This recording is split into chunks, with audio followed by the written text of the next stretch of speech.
అది ఉంది మీకు ఎలా మరి దాన్ని ఎలా తీయాలి? ఏదైనా ఒక చిన్న పొల్ల గిల్ల ఏదో ఉంటే అది ఇవ్వండి, అది ఇవ్వండి. ఇది ఇది ఇది అది ఇవ్వండి ఇలాగా. ఇదే పుల్ల కాదు, ఇది పుల్ల కాపినా దానికి అంటుతుంది కదా. కొంచెం పెట్టుకున్నప్పుడు అయితే బాగుంటుంది. నుంచోండి ఇక్కడ ఒకసారి కనిపించట్లేదు. దీంట్లో తీసి పడేయండి బాబు, దీంట్లో తీసి పడేయండి అసలు పై. ఇది చూసు గొంగుల పురుగుని తీద్దాం. దాన్ని చూస్తేనే సరే బాబాయ్ ఎలా వచ్చింది ఇంటికి అది.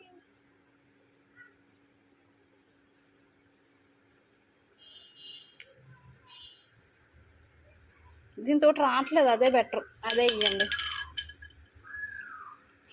అదైతే జస్ట్ ఒకసారి నుంచో పట్టుకోండి, ఇన్నెలా పట్టుకోండి.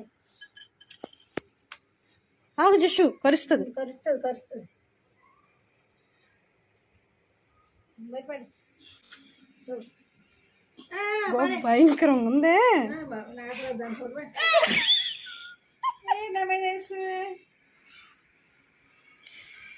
ఇది వేస్తావా నా మీద? అచ్చడి పడిపోయింది, ఆగండి తీస్తా. ఎందుకు అలాగే వేస్తా నా మీద? ఏది ఇది? ఏమో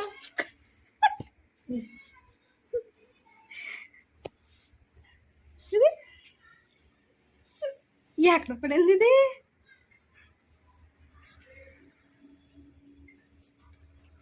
ఏది మీ మీద పడలేదు, ఇంకో ఇక్కడ పడింది. అమ్మో బాడే అమ్మ బయట నా మీద ఏంటి?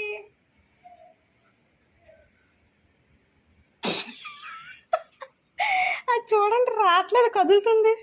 కానీ బయట పాడి నా మీద వేయక నాకు అసలు భయం. దీనికి రావట్లేదు, అందుకే దూరంగా పాడి నా మీద వేసి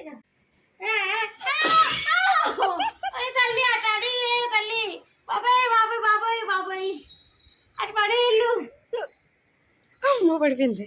నా మీద నా మీద బాబాయ్ భయంకరంగా ఉంది. మీరు భయపడుతున్నారు ఏంటంటే ఇది ఏంటి పిచ్చి చేస్తున్నావు నా మీద చేస్తున్నావు? అది చచ్చిపోయిందంటే చచ్చిపోయినా అక్కడ బయట నా మీద చచ్చిపోయిందంటే ఆడు భయపడట్లేదు, చూడాడు చిన్నపిల్లడికి ఏం చేస్తుంది? పాడే పడేస్తాను పడేస్తాను పడేస్తాను. పాడే పట్టుకొని చూడండి, ఇది బాబు పట్టుకుని పట్టుకొని చూడండి, ఇది పట్టుకొని చూడండి. దాన్ని పట్టుకోవడం ఇది పూరికాయ, పట్టుకొని చూడండి ఒకసారి. చచ్చిపోయింది పైన పట్టుకోవడం ఏంటి? తెచ్చిందండి